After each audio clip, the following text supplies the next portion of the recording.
వినియోగదారుల ఫోరం అధ్యక్షుడు.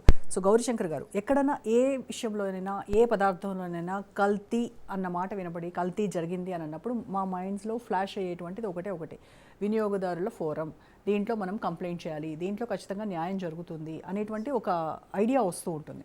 సో అసలు ఈ ప్యాకెట్ పాల గురించి మాట్లాడుకుంటున్నాం కాబట్టి వీటిల్లో ఎక్కువగా అంటే వెండర్స్ దగ్గర కల్తీ జరుగుతుందా, లేదంటే ఈ ప్రాసెస్ చేసేటువంటి ఆ విధానంలో జరుగుతుందా, మనం ఎలా కనిపెట్టాలంటారు కల్తీని? ఒకటి కల్తీ అంటే ఓన్లీ పాలు ఒకటే కల్తీ కాదు, ఆహార పదార్థాలు. మనకు food safety and standards act ప్రకారము ఫ్రమ్ ఫార్మ్ టు ప్లేట్, అంటే పొలాల్లో పండించే పంట దగ్గర నుంచి, అక్కడి నుంచి ఆహార పదార్థం దగ్గర నుంచి, తర్వాత వండి ఇంటికి వచ్చి మన ప్లేట్ దగ్గరికి వచ్చి తినే దగ్గర దాకా రకరకాల ప్రాసెస్ ఉంటుంది. From production to consumption. ఈ మధ్యలో ఉత్పత్తిదారులు ఉంటారు, దాన్ని ప్రాసెస్ చేసే వాళ్ళు ఉంటారు, మ్యానుఫ్యాక్చరర్స్ ఉంటారు, డిస్ట్రిబ్యూటర్స్ ఉంటారు, రిటైలర్స్ ఉంటారు. ఆ రిటైలర్స్ దగ్గర మనం కొంటాం. సో ఈ కల్తీ అనేది రకరకాల, మనకు రోజు పొద్దున్న లేస్తుంది మొదలుకొని రాత్రి పడుకునే దాకా ఎన్నో వందల రకాల వస్తువులు, ఆహార పదార్థాలు ఉపయోగిస్తుంటాం. రకరకాల వస్తువులు, కేవలం ఈ పాలనే కాదు, మనకు కావాల్సిన అన్ని రకాల ఆహార పదార్థాలు కావచ్చు, వస్తువులు కావచ్చు, బట్టలు కావచ్చు, పుస్తకాలు కావచ్చు, రకరకాల వస్తువులు కొంటూ ఉంటాం. అదేవిధంగా రకరకాల సేవలు కూడా ఉపయోగించుకుంటుంటాం. బ్యాంకులు, ఇన్సూరెన్స్, ఫైనాన్స్ కంపెనీలు, chit fund companies, real estates, ఇలా రకరకాల మెడికల్ సర్వీసెస్, ఇలా రకరకాల సేవలు ఉపయోగించుకుంటుంటాం. ఈ విధంగా రకరకాల వస్తువులు, సేవలు ఉపయోగించుకునే ప్రతి వ్యక్తి కూడా వినియోగదారుడు అవుతాడు. మనం డబ్బులు చెల్లించి మనము తగిన ప్రతిఫలం రావాలి. మనకు 100 రూపాయలు ఖర్చు పెడితే ఏదైనా వస్తువు మీద, ఆహార పదార్థం కావచ్చు, కూల్ డ్రింక్ కావచ్చు, లేదా మందులు కావచ్చు, లేదా ఏదైనా సరే ఏ వస్తువు మీద కానీ, ఏ సేవ మీద కానీ మనం ఎంత ఖర్చు పెడితే అంత మనకు ప్రతిఫలం రావాలి.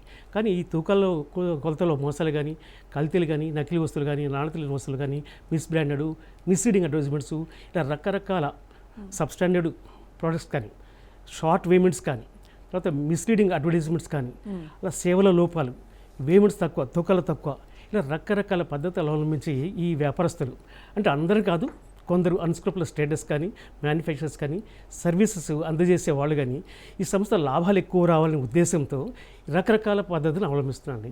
అది అన్ఫెయిర్ ట్రేడ్ ప్రాక్టీస్ కావచ్చు, డిఫిషియెంట్ సర్వీస్ కావచ్చు, డిఫెక్టివ్ గుడ్స్ కావచ్చు. వాటిలో ఏంటంటే ఇప్పుడు పర్టికులర్లీ కల్తీ ఎందుకు జరుగుతుందంటే, నాకు తెలుసు పెద్ద పెద్ద కంపెనీలు సాధారణంగా చేయరండి. పెద్ద పెద్ద కంపెనీస్ అంటే వేలలో లక్షల రూపాయలు, కోట్ల రూపాయలు పెట్టి అన్ని రకాల లైసెన్స్ తీసుకొని సాధ్యమంత వరకు స్టాండర్డ్స్ ఫాలో అవుతుంటారు. కానీ చిన్న వాటిలో కొందరు అన్స్క్రూపులస్ పీపుల్ కల్తీ చేస్తే తొందరగా, ఇప్పుడు కాస్ట్లీ వస్తువులు, కాస్ట్లీ పదార్థంలో, ఎక్కువ ధర ఉన్నటువంటి పదార్థంలో తక్కువ చీప్ క్వాలిటీ వస్తువు కలిపితాయి. అదేవిధంగా కాస్ట్లీ ఉన్నటువంటి ప్రోడక్ట్లో సపోజ్ మనకు యాలకులు కానీ, లవంగాలు కానీ అలాంటి ఉన్నాయి అనుకోండి, వాటిలో ఎసెన్స్ అంతా తీసేసి చేస్తారు. తర్వాత ఏంటంటే ఇప్పుడు రకరకాల కల్తీ చెప్పుకున్నాం కదా, పాలలో కావచ్చు, లేకపోతే నెయ్యిలో కావచ్చు, తేనెలో కావచ్చు, పాల పొడిలో, మన కాఫీ పొడిలో కావచ్చు, టీ పొడిలో కావచ్చు, రకరకాల అవి ఇంక్లూడింగ్ మనకు పసుపు కావచ్చు, ఇంట్లో ఉపయోగించుకునే పసుపు కావచ్చు, కారం కావచ్చు, ఇలాంటి అన్ని రకరకాల వస్తువులు పర్టికులర్లీ చిన్న చిన్న చిన్న ప్లేసెస్ తయారు చేసేవాళ్ళు కానీ, అమ్మేవాళ్ళు కానీ, లూజ్గా అమ్మేవాళ్ళు కానీ, ఎందుకంటే వాళ్ళకి పెద్ద స్టాండర్డ్స్ ఉండవు, అడ్రస్ ఉండదు, వాళ్ళు తొందరగా లాభాలు రావాలనే ఉద్దేశంతో వాళ్ళకి ఏంటంటే అధికారుల క్లచెస్లో కూడా ఉండరు. చిన్న చిన్న చోట తయారు చేస్తారు, చిన్న చిన్నగా అమ్మేసిపోతుంటారు. అలాంటి ప్రాపర్ లైసెన్స్ లేకుండా, ప్రాపర్ అడ్రస్ లేకుండా వాళ్ళు తొందరగా వ్యాపారం చేసి తొందరగా లాభాలు రావాలనే ఉద్దేశంతో ఇలాంటి కల్తీలు చేస్తుంటారు. మనకు మంచినీరు కూడా ఆహార పదార్థం అండి. ఫుడ్ సేఫ్టీ యాక్ట్ ప్రకారము మంచినీరులో కల్తీ జరిగిన కానీ వస్తుంది. ఇప్పుడు చూసుకుంటే పాలలో ఉదాహరణ చెప్తాను మీకు.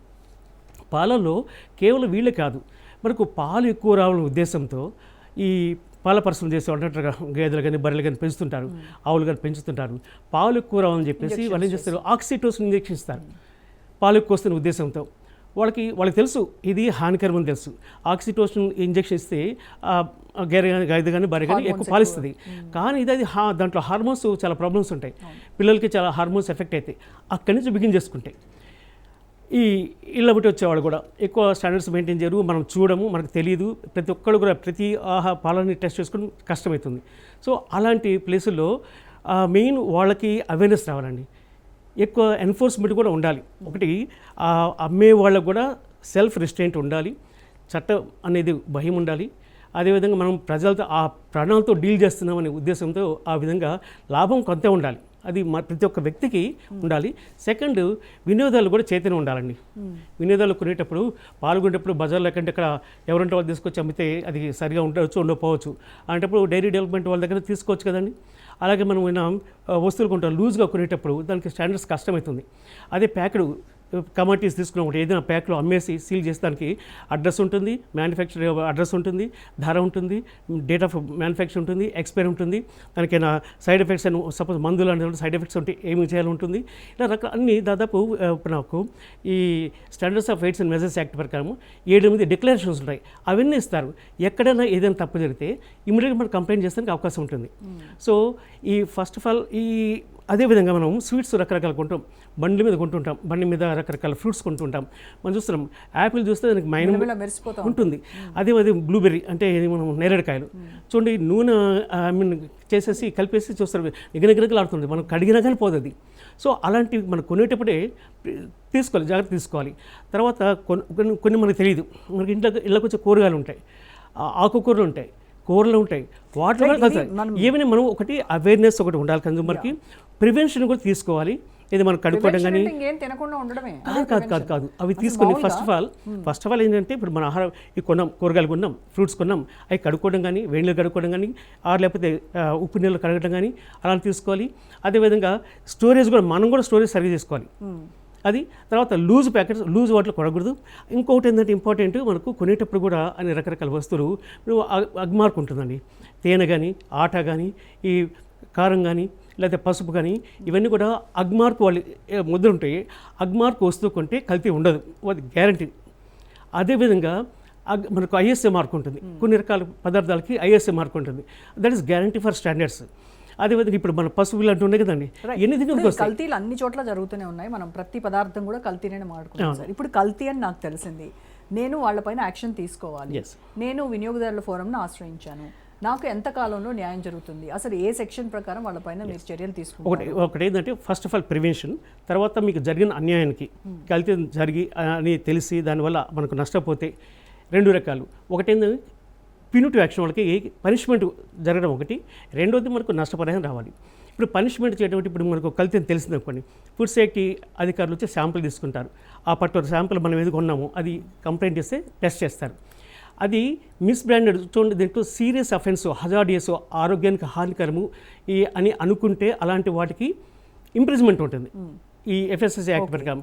లేకపోతే కేవలం చిన్నది అనుకోండి, వాటర్ కలిపారనుకోండి, లేకపోతే చిన్న అంత హానికరం కాదు, సబ్స్టాండర్డ్, అలాంటి వాటిలో కేవలం ఫైన్ వేస్తారు. ఇది డిపార్ట్మెంటల్గా. మనకు కన్జ్యూమర్ ఫారంలో ఈ నష్టపోయిన వినియోగదారుడు ఉంటే దానివల్ల కొన్నిసారి డైరీ కావచ్చు, లేదా డిసెంట్రీ కావచ్చు, లేదా వామిటింగ్స్ కావచ్చు, ఇంటెస్టల్ ప్రాబ్లమ్స్ కావచ్చు, చనిపోవచ్చు, లేకపోతే నర్వస్ డిసీజ్ కావచ్చు, ఇలాంటి సీరియస్ ఎలిమెంట్స్ అనుకోండి. అలాంటప్పుడు మనం కన్జ్యూమర్ ఫారంలో ఆ వెండర్ మీద కేసు వేయచ్చు, అమ్మిన వాళ్ళ మీద కేసు ఇస్తే మనకు తగిన నష్టపరిహారం వస్తుంది. ఓకే, మినిమం 3 to 5 months కూడా వినియోగదారుల ఫోరం కేసు ఇస్తే నార్మల్ సర్కమ్స్లో న్యాయం రావడానికి అవకాశం ఉంది. సో అదేంటంటే అయిన తర్వాత, నష్టం జరిగిన తర్వాత నష్టపరిహారం కోసం మనం కోర్టులకు వెళ్ళటం. ప్రివెన్షన్ ఏంటంటే ఎన్ఫోర్స్మెంట్ డిపార్ట్మెంట్ చేయాలి.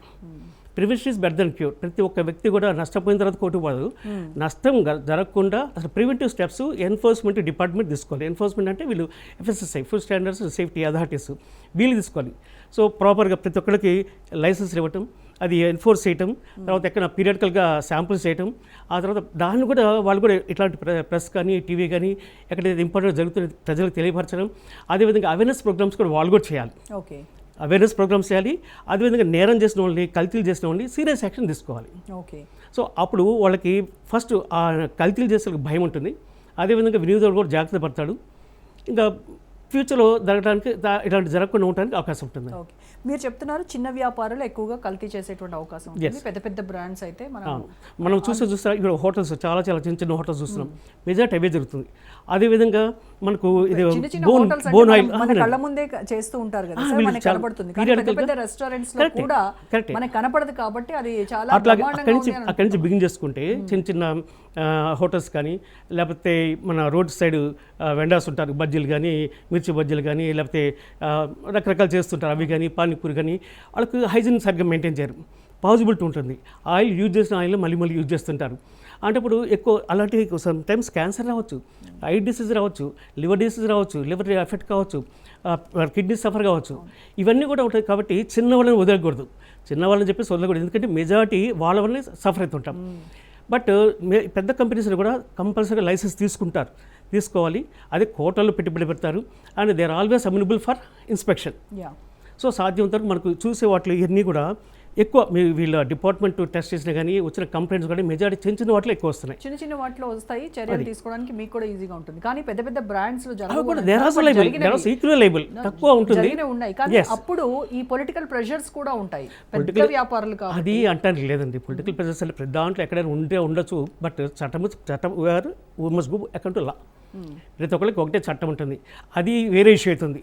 అది పొలిటికల్ ప్రెజర్ ఉందా లేదా, వాళ్ళు లంచాలు తీసుకుంటున్నారా తీసుకోవట్లేదా, వదిలేస్తున్నారా, ఇష్టం వచ్చిన వాళ్ళకి హెరాస్ చేస్తున్నారా అని అది కాదు, అది సెకండ్ ఇష్యూ. అది మనం అది వేరే డిబేట్ అవుతుంది.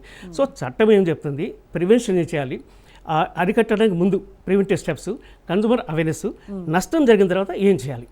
సో ప్రివెన్షన్కి వీళ్ళు డిపార్ట్మెంట్ వాళ్ళు, ఎన్ఫోర్స్మెంట్ అథారిటీ వీళ్ళు చేయాల్సిన డ్యూటీ ఫస్ట్. వాళ్ళు చేయాల్సిందంటే అందరినీ డేటా కలెక్ట్ చేసుకోవాలి, ఎవరెవరు ఏం వస్తువులు అమ్ముతున్నారు, ఎంత చిన్న రేంజ్ అయినా సరే. ఈవెన్ స్ట్రీట్ వెండర్స్, పుష్కాట్ వెండర్స్ కూడా లైసెన్స్ ఇస్తున్నారు నవేడేస్. పుష్కాట్ వెండర్స్ కూడా లైసెన్స్ తీసుకోవాలి దగ్గర, వాళ్ళకి ఇచ్చి లైసెన్స్ ఇస్తున్నారు, వాళ్ళు కూడా ట్రైనింగ్ ఇస్తున్నారు. అది ఎఫెక్టివ్గా ఉండాలి. వాళ్ళు ఎక్కడ చేయాలి, అది యాక్ట్ ప్రకారం చేయాలి. వాళ్ళు ఫుడ్కార్ట్ వెండర్స్ కూడా వాళ్ళు లైసెన్స్ ఇవ్వాలి, వాళ్ళకి ట్రైనింగ్ ఇవ్వాలి. ప్రివెన్షన్ ఈ విధంగా చేయకూడదు, ఇట్లా చేసి తప్పు అవుతుంది, మీరు బాధ్యత వహించాల్సి వస్తుంది, మీరు నష్టపరిహారం చెల్లించాలి, లేదా జైలుకి పోవాల్సి వస్తుంది అని అవేర్నెస్ తీసుకురావాలి. రైట్ రైట్ అది అవేర్నెస్ లేకపోతే వాళ్ళు కూడా ఊరిక ఏదో లాభం కోసం అమ్మేస్తుంటారు. సో వాళ్ళకి తెలియాలి జైలుకి నువ్వు వెళ్తావు, జైలుకి వెళ్తావు అని చెప్పేసి. రైట్